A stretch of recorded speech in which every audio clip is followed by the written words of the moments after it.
کرنی ہے کہ وہاں کرنی ہے کہ یہاں کرنی ہے. پھر جب ہو گئی ابے یار وہاں کر لیتا تو مجھے بتا بھی رہے تھے. یہ انسان کی فطرت ہے. ہم جب کالج میں پڑھتے تھے نا تو ہمارے ایک دوست تھے, ان کو پینٹیں خریدنے کا بہت شوق تھا, پہننے کا بھی خریدنے کا بھی. تو ہم ایس ایم سائنس کالج سے نکلتے, یہ بولٹن مارکیٹ میں نا پوری پینٹوں کی شرٹوں کی دکانیں ہیں. ان کے بچے اب تو ماشاء اللہ بیٹھے ہوئے ہیں, بیان میں یہ بیٹھے ہوئے ہیں, ان کے ابا کی بات کر رہا ہوں. تو وہ کیا ہوتا تھا, وہ پینٹ خریدی, گھنٹہ لگا دیتا. وہ اب تو نیک بن گئے, ان کے ابا کی بات کر رہا ہوں, وہ ناراض نہ ہو جائے. وہ بیان میں ایڈیٹنگ بھی وہی کرتے ہیں, یہ والا قصہ نکالنا دیں کہیں, بیان میں ایڈیٹنگ بھی انہیں کے ذمہ. گھنٹہ لگا دیتے تھے وہ ہمارے دوست صاحب پینٹ خریدنے میں. یار یہ والی نہیں, یہ والی, یہ والی نہیں, یہ والی. ایک گھنٹے کے بعد جب خریدی تو اگلی دکان میں جو پینٹ ہے وہ اس سے اچھی, یار یہ والی. یہ انسان کی نیچر ہے, یہ سب کے ساتھ ہوتا ہے. آپ منڈی سے جانور خریدیں, صبح سے لے کے رات تک خریدنے میں لگا دو گے آپ. سودا لے کے جیسے ہی نکلے, ابے یار یہ کتنے کا, یہ 80 کا, ابے میں نے 85 میں کیا پکڑ لیا یار. یہ ہوتا ہے. اپنی چیز کے علاوہ دنیا کی ہر چیز اسی وقت اچھی لگنا شروع. شادی کرتے ہی اپنی بیوی کے علاوہ ہر ایک کی بیوی اچھی لگنا شروع ہو جاتی ہے. یہ شادی شدہ لوگوں کے ساتھ مسئلہ ہے. جیسے ہی شادی کریں گے نا, اپنی کے علاوہ ہر ایک کی اچھی لگ رہی ہے. یہ ان لوگوں کی عادت ہے جن کا تقدیر پر ایمان بولو نہیں ہوتا. تو آپ نے ہر کام سے پہلے اسباب اختیار کریں. جب کام ہو گیا, بھائی اللہ کے لیے, میرے اللہ کے علم میں میرے لیے اس سے بہتر نہ گائے تھی نہ بیوی تھی, ٹھیک ہے, نہ بچڑا تھا نہ بیوی, نہ بکرا نہ. اللہ کے علم میں میرے لیے اس سے بہترین بکرا کوئی بھی نہیں تھا, اگرچہ یہ صبح سے بک رہا ہے, بول رہا ہے کچھ نہیں. تو اسی طرح جب خوب محنت کرو, جب ہو گئی شادی ہو گئی, اللہ کے علم میں اس سے بہتر میرے لیے کوئی بیوی ہو نہیں سکتی. اس کی خامیاں ہیں یار, خامیاں تو سب میں ہوتی ہیں. ہمارے حضرت فرمایا کرتے تھے کہ جب تک شکر کا جذبہ پیدا نہیں ہوگا, جب تک یہ عقیدہ نہ رکھیں کہ جتنی خوبصورت میری بیوی ہے, چاہے وہ جتنی ٹیڑھی میڑھی ہو, آڑی ترچھی, اللہ کے علم میں میرے لیے اس سے خوبصورت کوئی بھی نہیں تھی. وہ ہوں گی بہت ساری, وہ میرے لیے اللہ نے پیدا ہی نہیں کی. میرے لیے جتنی عورتیں تھیں نا, ان میں سب سے خوبصورت یہ تھی. جب تک یہ جذبہ نہیں ہوگا آپ کو سکون.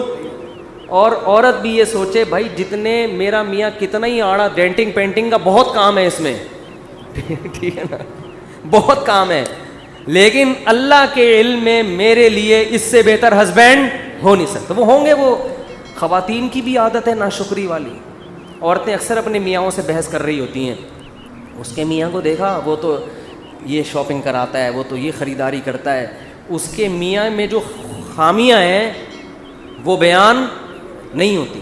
ایک صاحب کہنے لگے, ایک خاتون نے کہا کہ بھئی وہ انگریز شوہر ہے, وہ اتنا تھینک یو, اتنے اچھے اخلاق سے اپنی بیوی سے بات کرتا ہے, اور ایک آپ وہ گالیوں سے بات شروع کرتے ہو, گالیوں پہ ختم کرتے ہو. تو میں نے کہا گالیاں والی تو نہیں دینی چاہیے, لیکن اس کو بولو یہ جو انگریز ہوتے ہیں نا, صرف تھینک یو کے علاوہ ایک دھیلا اپنی بیوی کو دے کے دکھائے. تو آپ اپنی وائف سے بولو کہ سارا نان نفقہ میرا معاف کر دو, گیس بجلی کا بل معاف کر دو. پھر اور اس ہر نوٹ کے بدلے میں ایک تھینک یو.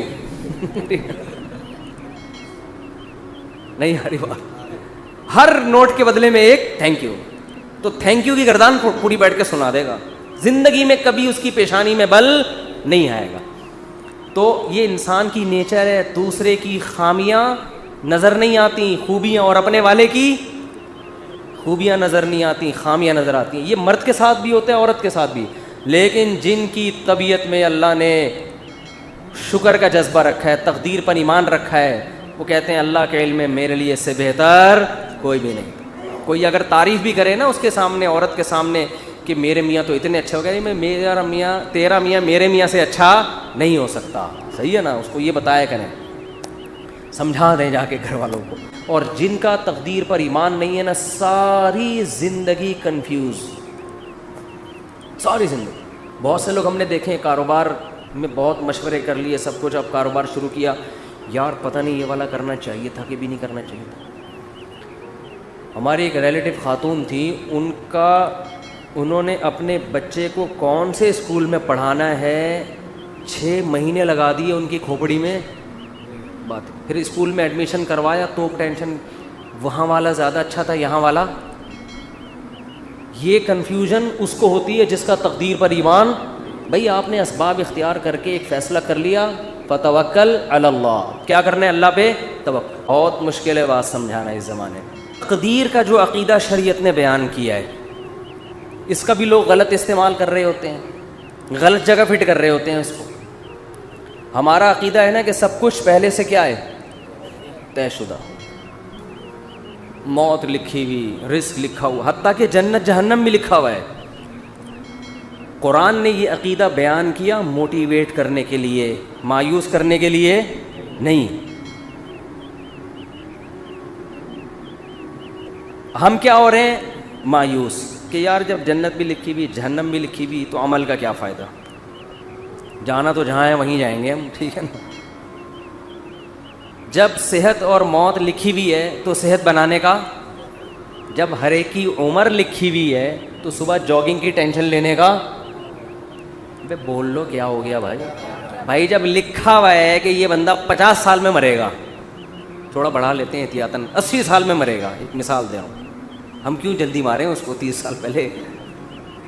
80 زیادہ ہو جائیں گے پھر تو وہ جاگنگ بالکل بھی نہیں کرے گا, 50 ہی کر لو. فرض کرو یہ بندہ کب مرے گا, 50 سال. تو جاگنگ کا کوئی فائدہ ہے صبح صبح اٹھنے کا, کولیسٹرول لیول چیک کرنے کا, شوگر, لڈو, احتیاط, موٹاپا کم کرو, سب ٹوپی ڈرامہ ہے. بھائی موت تو کیا ہے, لکھی ہوئی ہے, جو لکھا ہوا ہے. ہمارے ہاں بہاری, میں بہاری نہیں ہوں لیکن ہمارے دوستوں میں بہاری ہیں, ان کے ہاں مشہور ہے کہ جب انسان کی شامت آتی ہے تو اونٹ پہ بیٹھے ہوئے آدمی کو بھی کتا کاٹ لیتا ہے. حالانکہ کتا وہاں تک, لیکن جب شامت آتی ہے کتے کو اللہ وہاں پہنچا دے, یا اونٹ کو بٹھا دیتے ہیں اس کو. ویسے شرافت سے اونٹ چلتا چلا جا رہا ہے, کتے کو دیکھ کے بیٹھ جاتا ہے زمین. بات بالکل صحیح ہے, جب شامت آتی ہے تو ایسا ہوتا ہے. یہ تقدیر کا عقیدہ ہے کہ جو ہے وہ ہوگا, لیکن مسلمان اس تقدیر کا غلط استعمال کر رہے ہیں. غلط استعمال کیا کر رہے ہیں, عمل کا کیا فائدہ جب جنت جہنم لکھی ہوئی ہے. صحت بنانے کا کیا فائدہ جب صحت اور بیماری پہلے سے لکھی ہوئی ہے. کرونا کا ٹیکہ لگانے کا کیا فائدہ, ویکسین کا کیا فائدہ, وہ تو جو مرنا ہے وہ تو مرے گا. اور اللہ بھلا کرے موٹاپا کم کرنے کا کیا فائدہ. بھائی شوگر لکھی ہوئی ہے تو, ایک شوگر کے مریض بیٹھے ہوئے تھے ایک ہوٹل میں, بچپن کا واقعہ ہے. وہ چائے میں چینی ڈال کر نا شہد بنا رہا ہے, پینے لگا تو کسی نے بولا بھائی تجھے شوگر ہے مرے گا.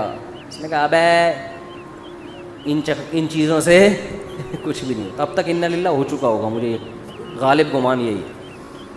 ابے انسان, ایک پھر کہنے لگے انسان کھاتا ہوا مرتا ہوا بھی اچھا لگتا ہے. میں نے کہا ابھی مر نہیں رہا نا اس لیے کہہ رہے ہیں, جب مرنے لگے گا کیا کہ یار نہ کھاتا ہوا مرتا ہوا اچھا لگ رہا ہے نہ بھوکا مرتا ہوا. مرتا ہوا کوئی بھی کسی کو اچھا نہیں لگتا, اپنے آپ کو بھی نہیں لگتا. آدمی کہتا ہے میں کیوں مر رہا ہوں. تو اسباب مسلمان اختیار نہیں کرتا, یہ سوچ کے کہ کیا ہے تقدیر میں گارڈ نہیں رکھتے نا علماء. بہت سے علماء کو ہم نے دیکھا ہے, اور آج کل اس کو سادگی سمجھی جاتی ہے, سمجھا جاتا ہے. ہم حضرت جی کے پاس گئے, کوئی گارڈ نہیں تھے, ڈائریکٹ گلے ملے ان سے جا کے. اتنے سادہ اللہ, اتنے نیک. بھائی اللہ بچائے, میں کسی بزرگ کو بے وقوف نہیں کہہ رہا, لیکن عمل سے تو یہی لگ رہا ہے اگر آپ مشہور ہیں اور خطرہ ہے اور آپ کے گارڈ نہیں ہیں تو کیا ہے, بولو حماقت ہے نا یہ. کیا کراچی میں تو ایک جو جس کے نہیں بھی خطرہ ہوتا وہ بھی مر جاتا ہے. کسی بھی وقت کراچی میں کوئی کسی کی جیب میں کسی بھی ٹائم پہ بم رکھ سکتا ہے کہ نہیں رکھ سکتا. یہ آپ کو پتہ ہے اتنے ہیروئنچی کہاں گئے. کراچی میں ہیروئنچی ایک دم غائب, مجھے نہیں پتا کہاں گئے, لیکن اڑتی سنی اب اللہ ہی جانے. کہتے ہیں کہ جب شروع میں ٹارگٹ کلنگ ہو رہی تھی, بم دھماکے, تو بہت سے ہیروئنچیوں کو, واللہ عالم صحیح خبر ہے جھوٹی ہے مجھے یقین پتہ نہیں ہے لیکن سنی ہے, لیکن ایک دم سے جو ہیروئنچی شارٹ ہو گئے, توبہ تو نہیں کر سکتے اتنی جلدی کہ سارے دھل دھلا کے نیک ہو گئے ہوں, لیکن شارٹ ہو ایک دم سے ہو گئے. تو بعض خبریں اس طرح کی بھی ہیں کہ بم رکھ کے ان کو جہاں پھٹوانا تھا, کہ کسی نے پیسے کھلائے, بھائی تو یہ پڑیا لے, وہاں چلا جا, وہ وہاں گیا, ڈھرین بندہ ہی اڑا دیا, واللہ ہو سکتا ہے جھوٹی خبر ہو. تو ان حالات میں مسجدوں میں سیکیورٹی کا انتظام بولو نہیں. اس کو اچھا سمجھا جاتا ہے آپ کے گارڈ نہیں ہیں, سادگی ہے, اور ماشاءاللہ بہت نیک ہیں, کوئی بھی کسی بھی وقت گلے حضرت جی سے مل سکتے. بہت سے حضرت جی ایسے دنیا میں آئے ہیں جن سے جب کوئی گلے ملائے اس کے بعد دوبارہ وہ کسی سے گلے ملنے کے قابل نہیں رہے. اخبار میں آئے وہ اگلے دن, بہت سے کیسز ہیں. جو ملا وہ بھی گیا. افغانستان میں تو بہت سے امریکیوں سے, بہت سے طالبان گلے مل کے انہوں نے کباڑہ کیا ہے. بہت سے رپورٹیں آتی ہیں اس طرح کی نا, وہاں سے خبریں آتی ہیں کہ وہ گلے ملے اور وہ جنت میں بھی اب کیا کر رہے ہیں, جنت میں یا برزخ میں بغلگیری ہو رہے ہیں. وہ چھوڑ ہی نہیں رہا, وہ اس کو کہہ رہے ہیں اب تو کہاں لے کر آ گیا مجھے. تو جب ایسے حالات ہوں تو ایسے موقع پہ سیکیورٹی کا انتظام نہ کرنا اور یہ کہنا موت تو لکھی ہوئی ہے, جب آنی ہوگی آ جائے گی, یہ تقدیر کے عقیدے کا صحیح استعمال ہے یا غلط استعمال؟ اس کا مطلب علم ہے, کھوپڑی علم ہے, تقدیر کا علم. آیتیں بھی یاد ہوں گی اس کو, جو لکھا ہوا ہے حدیث میں آتا ہے, رسول اللہ صلی اللہ علیہ وسلم نے عبداللہ بن عباس سے فرمایا, وَعَلَمْ أَنَّمَا أَصَابَكَ لَمْ يَكُنْ لِيُخْطِئَكَ, اے نوجوان, اے غلام, لڑکے, یقین کر لے جو مصیبت تیرے مقدر میں لکھی ہے ایسا ہو ہی نہیں سکتا کہ وہ تجھے نہ پہنچے, اور جو چیز تجھے نہیں ملنے والی, جو نعمت, یہ ہو ہی نہیں سکتا کہ وہ نعمت تجھے مل جائے. رفعت الاقلام وجفت الصحف, تقدیر کے قلم سے اللہ نے جو لکھنا تھا لکھ کے قلم کو ہٹا دیا, اور اس کی سیاہی بھی خشک ہو چکی ہے, اب اس میں چینجنگ نہیں ہو سکتی, سب کچھ طے ہو چکا ہے. لیکن اس کے باوجود نبی کی زندگی دیکھو, احتیاط. قرآن کہہ رہا ہے نماز کی حالت میں اسلحہ اٹھا کے نماز پڑھو میدان جنگ میں, اسلحہ رکھنے کی تمہیں زمین پہ اجازت نہیں ہے. سب ایک ساتھ نماز نہیں پڑھیں گے, آدھے پڑھیں گے, آدھے فرنٹ لائن پہ کھڑے ہوں گے. وَدَّ الَّذِينَ كَفَرُوا, کیونکہ جو دشمن ہے وہ چاہتا ہے لَوْ تَغْفُلُونَ عَنْ أَسْلِحَتِكُمْ, کہ تم چند لمحوں کے لیے بھی اپنے اسلحے سے غافل ہو. اور غافل ہو کے کیا کر رہے ہیں؟ نماز. یہ نہیں کہ کوئی خدا نخواستہ کوئی گناہ میں مشغول ہیں, اللہ کی طرف مشغولیت کی وجہ سے دشمن سے کیا ہو رہے ہیں؟ غافل. یعنی عبادت میں مشغول ہونے کی وجہ سے کیا ہو رہے ہیں؟ دشمن سے غافل. اس میں تو یہ ہونا چاہیے, ہم سے کوئی پوچھتا تو ہم کہتے بھائی تم اگر اللہ کے لیے اللہ کی طرف مشغول ہو نماز میں تو اللہ تمہاری حفاظت کرے گا, کیونکہ تم اللہ کے لیے, تم کوئی گناہ تھوڑی کر رہے ہو. اور اللہ نے حکم دیا نماز پڑھنے کا, تو اللہ کے حکم کو فالو کرتے ہوئے تم اگر نماز میں مشغول ہوگے تو مدد تمہاری غیب سے آئے گی, دشمن تمہاری طرف آنکھ اٹھا کے بھی نہیں دیکھے گا. نہ اللہ نے فرمایا کہ نماز تو قائم کرنی ہے. سارے نہیں نمازی, وہ سب کو دیکھیں گے نماز پڑھ رہے ہیں, ایک ہی حملے میں سب کو قتل کر دیں گے. آدھے لوگ وہاں رہیں, آدھے کیا کریں؟ نماز پڑھیں. اور اگر یہ بھی ممکن نہ ہو, مثال کے طور پر اتنی بڑی تعداد نہیں ہے مجاہدین کی کہ آدھے وہاں رہ کے دفاع کر سکیں, تو اللہ نے فرمایا جماعت چھوڑ دو. فرجالاً او رکبانا, انفرادی بھی نہیں پڑھ سکتے تو پیدل موقع ملتا ہے چلتے ہوئے پڑھ لو, اور گھوڑے پر موقع ملتا ہے تو گھوڑے پہ نیت باندھ لو. گھوڑے سے اترنے کی بھی اجازت بولو نہیں آ رہی بات میرا خیال. تو یہ صحابہ بڑے آرام سے کہہ سکتے تھے بھائی جو لکھی ہوئی ہے وہ تو آ جائے, ہم تو نماز میں مشغول ہیں. ہمارے حضرت کے ہاں پہرا ہوتا تھا نماز کے دوران, جب حضرت نماز پڑھاتے تھے ممبر پہ گارڈ آ کے کھڑا ہوتا تھا, ایسے ریپیٹر لے کے یوں دیکھ رہا ہوتا تھا. بہت سے لوگوں نے حضرت کو لکھا یہ کون سا اسلام ہے؟ نماز میں ہم اللہ کی طرف مشغول ہیں, اور محراب پہ ممبر پہ کون کھڑا ہوا ہے؟ گارڈ کھڑا ہوا ہے. نماز کے دوران یہ کیا ہے؟ میں نے فرمایا کہ نماز کے دوران نہیں بم پھٹ سکتا کیا؟ نماز کے دوران کوئی نماز توڑ کے نمازیوں پہ فائرنگ نہیں کر سکتا. یہ کون سی کتاب؟ یہ تو کسی کتاب میں نہیں لکھا کہ جی اللہ نے کہا ہے کہ جب تم نماز پڑھو گے تو نہ بم پھٹے گا, نہ کوئی دہشت گرد اندر داخل ہو سکتا ہے, اور تم سب سجدے میں ہوگے تو فرشتے تمہاری حفاظت میں لگے. نہ قرآن میں بھی نہیں لکھا، نہ حدیث کسی کتاب میں نہیں لکھا. یہ بہت سے مسجدوں میں بم دھماکے نماز کے دوران ہوئے ہیں. اچھا کچھ ویڈیوز میں نے دیکھی یوٹیوب پہ، اس میں بتایا کہ امام کا تقویٰ دیکھیں، زلزلہ آیا امام صاحب کھڑے ہوئے ہیں نا، کام پہ رہے ہیں کھڑے ہوئے ہیں، زلزلہ آ رہا ہے امام صاحب کیا کر رہے ہیں، ایک ایک کر کے مقتدی کھسک رہا ہے لیکن امام صاحب زندہ باد. یہ حماقت ہے پرلے درجے کی. نبی نے فرمایا نماز میں اگر سانپ دیکھو تو یہ نہیں فرمایا کہ خشوع و خضوع میں مشغول رہو، سانپ تمہارا کچھ بھی نہیں بگاڑے گا. صحیح بخاری مسلم کی غالباً حدیث ہے، آپ نے فرمایا اس کو مارو، قتل کرو سانپ کو. نماز توڑ دیں آپ جا کے اس کو قتل کریں، بھائی کسی کو مار دے گا، نماز پڑھ لینا آرام سے، ورنہ نماز جنازہ ہوگی تھوڑی دیر میں، پھر 15-20 آدمیوں کی. اللاجیکل باتیں آج بہت سے مذہبی لوگوں کا حصہ بن چکی ہیں، ان کی سوچ کا. اللاجیکل بات جب کریں گے، بات ایسی کریں گے آدمی کہے گا تو چپ رہتا تو زیادہ اچھا. اللاجیکل بات، اور اس کو سمجھتے ہیں بزرگی اور کمال. اسی وجہ سے مار بھی کھا رہے ہیں لوگ. بہت سے دینداروں سے نفرت کرنے لگے ہیں کہ یار ان کی باتیں کھوپڑی میں آنے والی نہیں ہیں، یہ پتہ نہیں کون سے زمانے کی باتیں کر رہے ہیں، یہ بس نہیں چلا جا سکتا دین پہ بھائی. یہ تو میں یہ عرض کر رہا تھا، ادھر قرآن نے حکم دیا کہ نماز کے دوران بھی، کیونکہ ایسا نہ بلا وجہ کلاشن کوفے لے کے مسجدوں میں آ جائیں جہاں خطرہ ہو. میدان جنگ میں تو خطرہ ہوتا ہے نا، تو قرآن کیا کہہ رہا ہے، نماز میں بھی آپ نے اسلحہ اٹھا کے نماز پڑھنی. اور آدھے لوگ ادھر ہوں گے، یہ بھی نہ ہو فرجالن او رکبانا، تو پیدل یا سوار ہو کے نماز پڑھو. جماعت سے نماز ایسے موقع پہ کیا ہے، معاف ہے، کیونکہ اصل مسئلہ کیا ہے، وہاں کا مسئلہ ہے، پہلے اس کو نمٹاؤ. اور سناؤں آپ کو آگے میں، پوری امت کا اس پر اجماع ہے کہ اگر دشمن آپ کے قیدیوں کو ڈھال بنا کے لے آئے سامنے، لڑائی ہو رہی ہے، بہت سے آپ کے مسلمان قیدی دشمن کی قید میں تھے، سمجھ رہے ہیں، بہت سے آپ کے مسلمان قیدی کہاں تھے، دشمن کی قید. میدان جنگ میں وہ سامنے لے آئے ان کو فرنٹ پہ، معصوم بچے ہیں یا عورتیں ہیں یا معصوم مسلمان ہیں. اب آپ اگر فائر کریں گے تو کس کو لگے گا، مسلمان. آپ اگر تیر چلائیں گے تو ہو سکتا ہے کوئی معصوم بچے کو. میدان جنگ میں انہوں نے ڈھال بنا دیا، آپ کے لیے جائز ہے فائر کرنا ایسے کو. وجہ اس کی یہ کہ اگر اس بیس پہ آپ رک گئے تو وہ غالب آ جائے گا، وہ تو آپ کو قیدی بنا کے لے جائے گا، وہ تو آپ کو اس سے زیادہ قتل کرے گا. اب مجبور ہیں، آپ نے نیت کرنی ہے دشمن کو مارنے کی. لیکن چونکہ لاجک کیا کہتی ہے، لاجک یہی کہتی ہے بھائی آپ کے علاوہ اب آپ کے پاس اس کے علاوہ کوئی آپشن نہیں ہے، کیونکہ وہ ہمیشہ پھر یہ کریں گے. تو اس لیے ایسے موقع پہ جنگ میں اگر آپ کے اپنے جو ڈھال بنائی ہوئی انہوں نے ان بندوں پہ گولیاں لگ رہی ہیں، تو تمام فقہا کا اس پر اجماع ہے کہ میدان جنگ میں آپ کو اجازت ہے اپنے آدمی قتل کرنے کی. نیت اپنے آدمیوں کی نہ ہو، نیت کس کی ہو، ان کی ہو.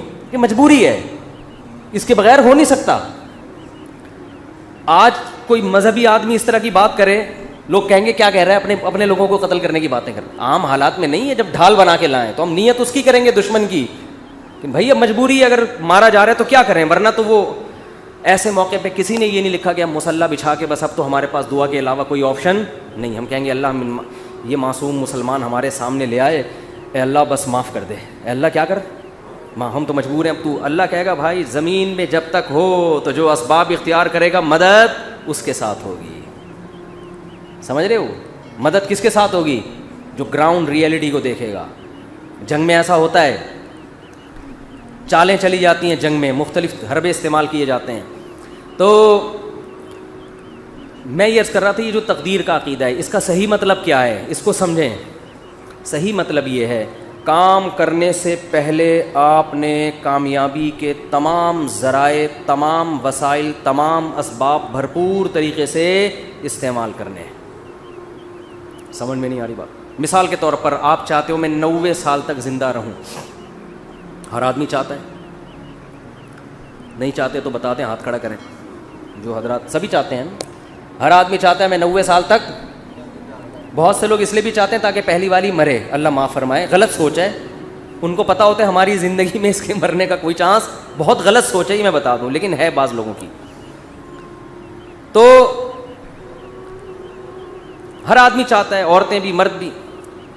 آپ نے کیا کرنا ہے، اور اللہ کی طرف سے بھی اجازت ہے، حدیث میں آتا ہے، مفہوم حدیث کا، مسلمان کی جو لمبی عمر ہے وہ اس کے حق میں کیا ہے، رحمت ہے. اس کی زندگی میں رمضان کے روزے زیادہ ہوں گے، اس کی زندگی میں صدقات زیادہ ہوں گے، اس کی زندگی میں زکاتیں زیادہ ہوں گی. تو اعمال کا ایک بہت لمبی عمر مسلمان اگر نیکیاں کرے اس میں تو بہت بڑی اللہ کی نعمت ہے، بہت بڑی رحمت ہے. اس کے پاس اعمال کا ذخیرہ بہت زیادہ، اس کے پاس لیلۃ القدریں زیادہ ہوں گی، اس کے پاس بقرعید کی قربانیاں زیادہ ہوں گی، بہت کچھ اس کے پاس زیادہ ہوگا. اب آپ نے کیا کیا؟ آپ نے کہا بھائی زندگی چاہیے، اللہ نے حکم دیا اسباب اختیار کرو.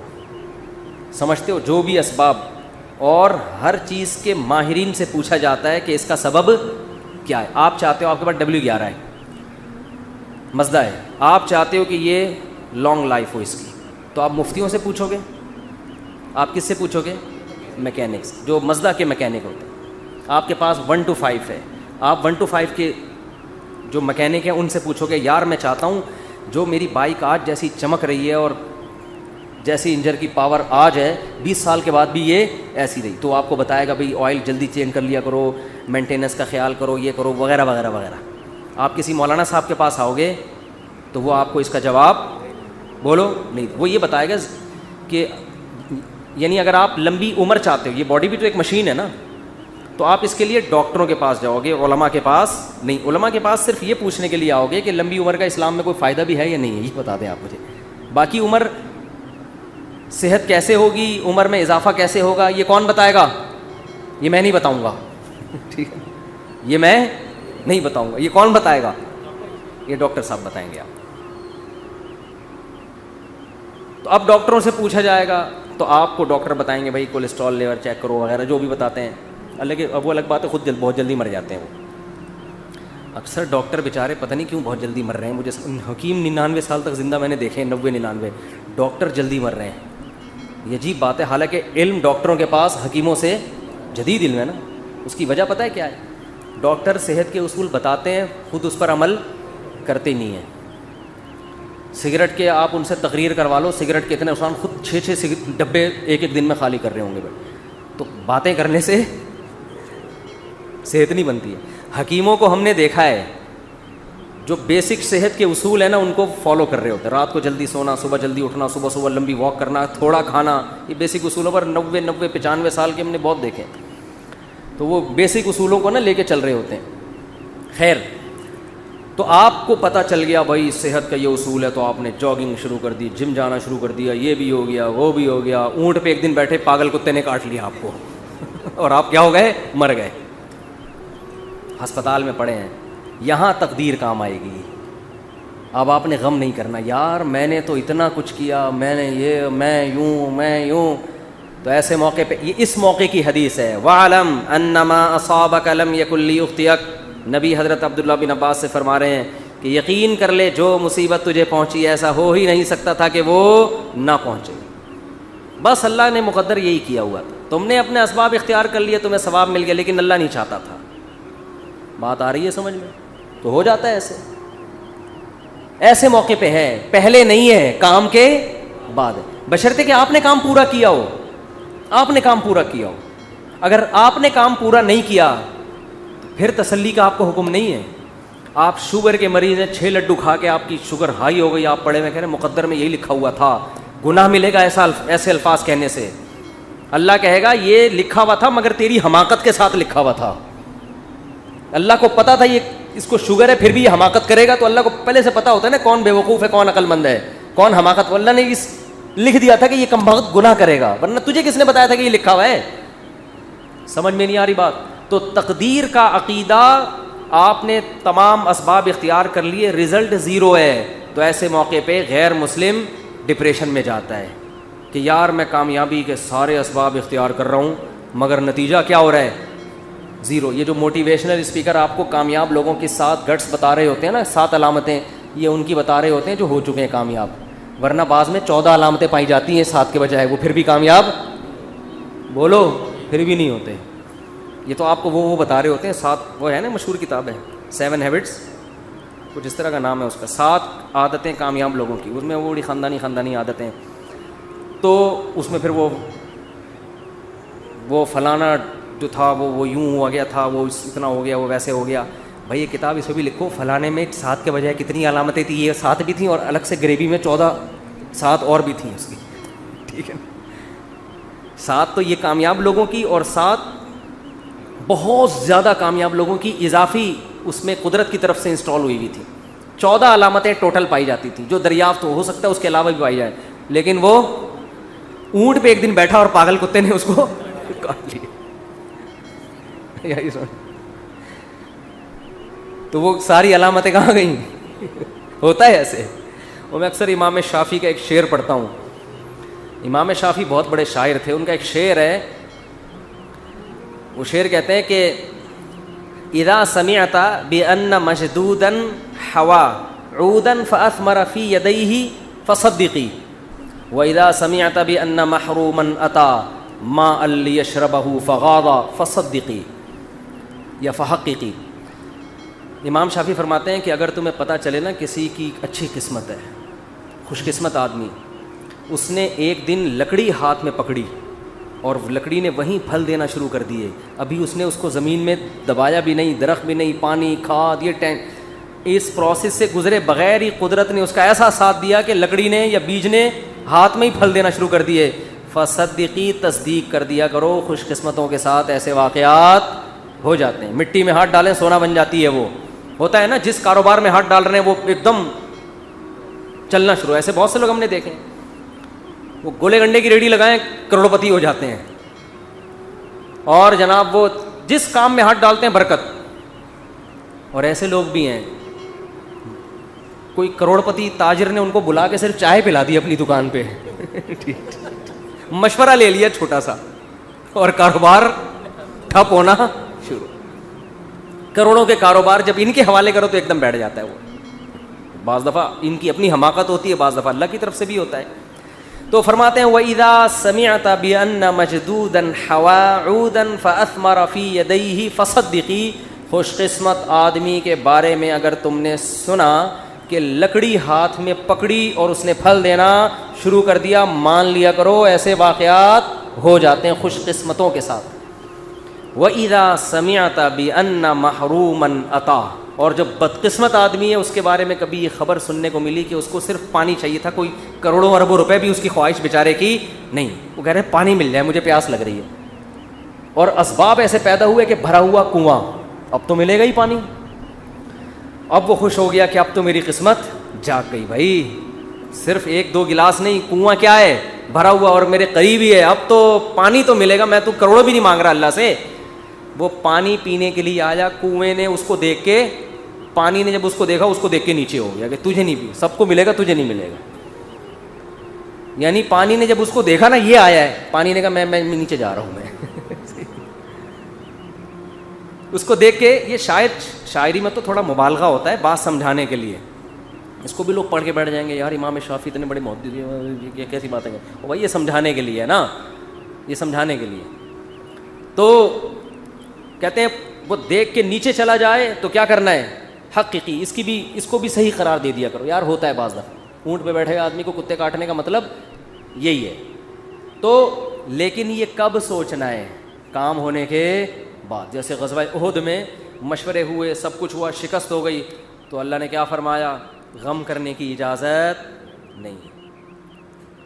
تلک الایام نداولها بین الناس. یہ ایام ہم الٹ پلٹ کرتے ہیں, کبھی ان کو فتح, کبھی تمہیں فتح, کبھی ان کو شکست, کبھی تمہیں شکست. بس یہ تو اللہ کے, اگر ہمارے ہی اس کاموں سے سب کچھ ہونے لگے تو ہم میں اور اللہ میں کوئی فرق رہے گا پھر؟ ابے کیا ہو گیا بھائی, کیوں سمجھ میں نہیں آ رہا, تو یوں ہی تھوڑا سا کیا کرو نا. اگر ہمارے ہی کرنے سے سب کچھ ہو رہا ہو تو پھر ہم میں اور اللہ میں کوئی فرق ہے؟ پھر تو ہم تو اللہ بن گئے نا, جو کر رہے ہیں وہ ہو رہا ہے, ایسا نہیں ہے.